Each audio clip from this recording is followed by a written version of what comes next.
Okay, can I say something? You can say whatever you want, Seth. I pity the poor lady who takes her family to this movie, and she goes in there with 5 little kids, and everything looks totally normal until the point when the guy says, like, in the kitchen. I would love to get a video of that lady's face.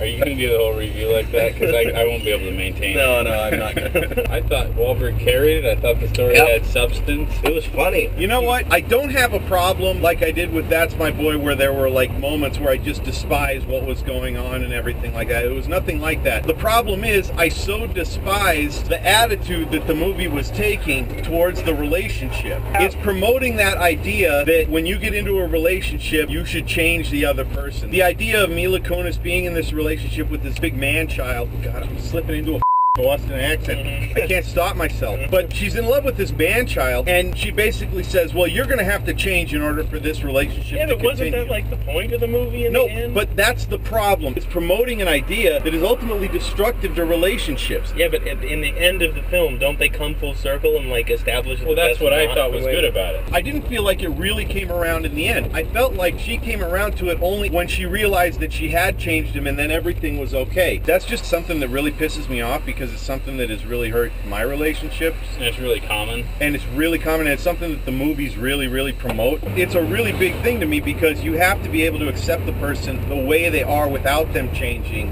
in order for a relationship to really work. It doesn't ruin the movie for me, but it did put a bad taste in my mouth. No, I thought it was pretty cool because I think it was a movie about being a kid and turning into a man and what it's like to have like the things that you're hanging on to from your childhood and bring that into a relationship. And then the vehicle they used to power that was this talking teddy bear, which was really good. I wasn't expecting that. I was expecting them to try and come up with any device they could to keep this 12-minute joke going. There was a story. That the teddy bear represented something, not that the story was completely made around this joke. I thought the movie was great. I thought the look at growing up, at relationships, at the whole thing, and it was super funny. Seth MacFarlane being real self-aware about the fact that he likes fart jokes and kind of being over the top with it. Like, it was almost like, yeah, you know what, screw you guys, I do like fart jokes. And like, he put him in there like real intentionally. I feel like he knew everybody was going into the movie going, yeah, but Seth MacFarlane likes fart jokes, so we'll see. And like, he was like, yeah, I do, so screw you. Like, put him in. They weren't like fart jokes metaphorically, they were literal fart jokes. I have very mixed feelings about the really obvious self-aware jokes. I don't know how I feel about that. One example that I think everybody, once you've gotten this far into the movie, you're going to see this joke coming, and it's only a 2-second joke, so it's not really spoiling anything, is where Ted says, she'll go home, she'll watch Bridget Jones, whatever, and, you know, then she'll be fine tomorrow. And then it flashes to her and she's crying and watching Bridget Jones. As soon as he said it, I knew that that was what they were going to cut to the very next scene. And so I really don't know how I feel about that because it was funny and there were a lot of jokes like that. It wasn't just one or two. I mean, there were tons of them. Where you saw the joke coming. Which is just kind of a very Seth MacFarlane joke with my limited experience of Family Guy. It seems like a very Seth MacFarlane style joke. Yeah. Not that it's not funny. I laughed at the Bridget Jones thing. I started laughing before they even showed that she was watching it because you knew she was watching it. I felt like this would be a great movie to take your girlfriend to. So you're like, my girlfriend can watch this movie. This is not a great movie and to take your friend. No, this is not a good movie. I'm going to totally come out against that. Don't take your girlfriend to see this movie. The scene in the store where he's hitting on the checkout girl? Oh, that no way. Wrong. That was awful. Well, all right, it's a great litmus test movie for what kind of girl you're with. If you're not sure whether you've got a girl who's got a raunchy sense of humor or not, watch this movie with her. And if that's the deal breaker, you'll know. But no, if you're in a serious relationship, don't take your girl to see this movie. I think one of the funniest parts of the movie is Patrick Stewart's narration at the beginning. Oh, speaking of the beginning scene, and I'm going to step all over you right here because I'm going to bring it back around. Hopefully, let's see if I can do it. Nah, I'm not going to be an I'm an in every one of these videos. I'm dominating the whole conversation. Seth, Patrick Stewart's narration scene. Talk about it. I was just saying that was funny, that's all. I can't say what he was talking about because we're not supposed to do spoilers, but he kind of changes the subject at some point. It's really hilarious. Yeah. I'll say this. The opening scene takes place on Christmas morning in 1980, whatever. And as a child who grew up in the 80s, when those kids were opening their presents, and one gets a Nintendo Entertainment System, and one of them gets a Star Wars... The Darth Vader. The Darth Vader clamshell head that holds all the characters. It just made me feel like a kid again on Christmas morning. Right. I was like giddy watching that scene. And then it goes into Patrick Stewart's narration and it was so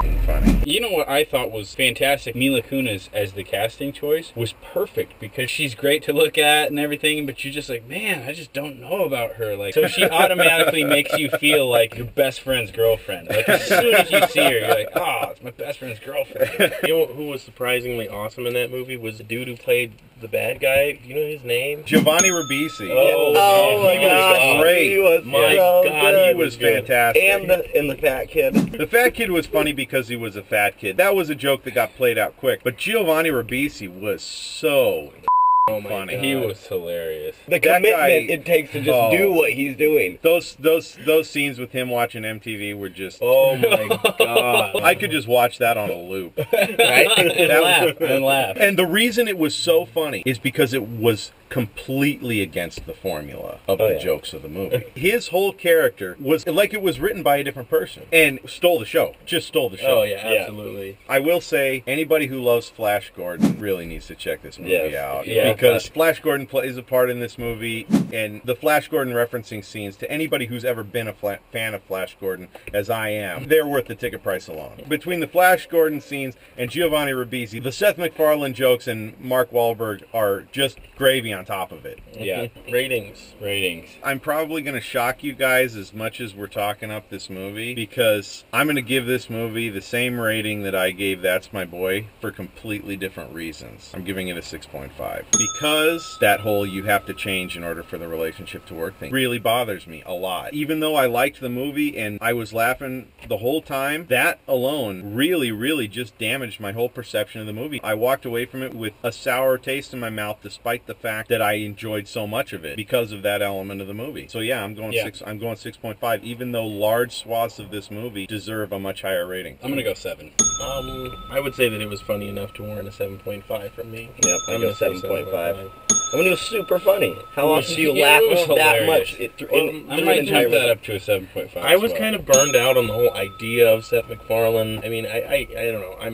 I am Seth MacFarlane out. I just stopped watching his shows because I'm just over his brand of humor. And I don't know, this was refreshing. It had a lot of incredibly funny parts. The humor wasn't like formulaic. It was great. You know, it really surprised me how good it was. Mark Wahlberg did a great job. Mark Wahlberg was hilarious. Mark Wahlberg was great, but I disagree completely about the formulaic humor. I think the humor was so formulaic that you could have written out the equation before the movie started. I thought it was I beyond guess you're formulaic. right. I don't know. I don't necessarily think that that's a crutch, because the same thing happened with That's My Boy. We could sit down and explain the formula for creating those jokes, but we were howling through the whole movie. Yeah. So that's not necessarily a bad thing. It was really funny. I'd give it a 7.5. 7.5. Yeah. 6.5. 7.5.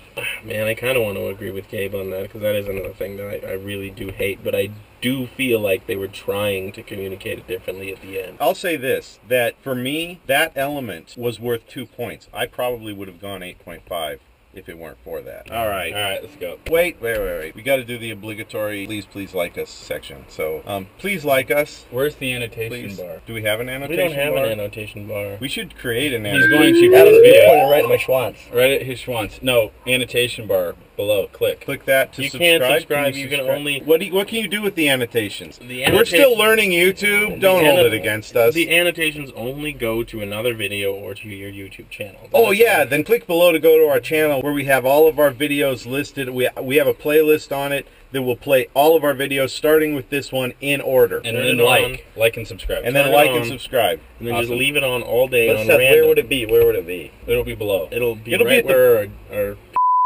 It'll be higher than that. Yeah. Our don't reach to our bellies. I'm sorry, ladies. out. All right, to I'm out. disappoint. Thank you. See you next week.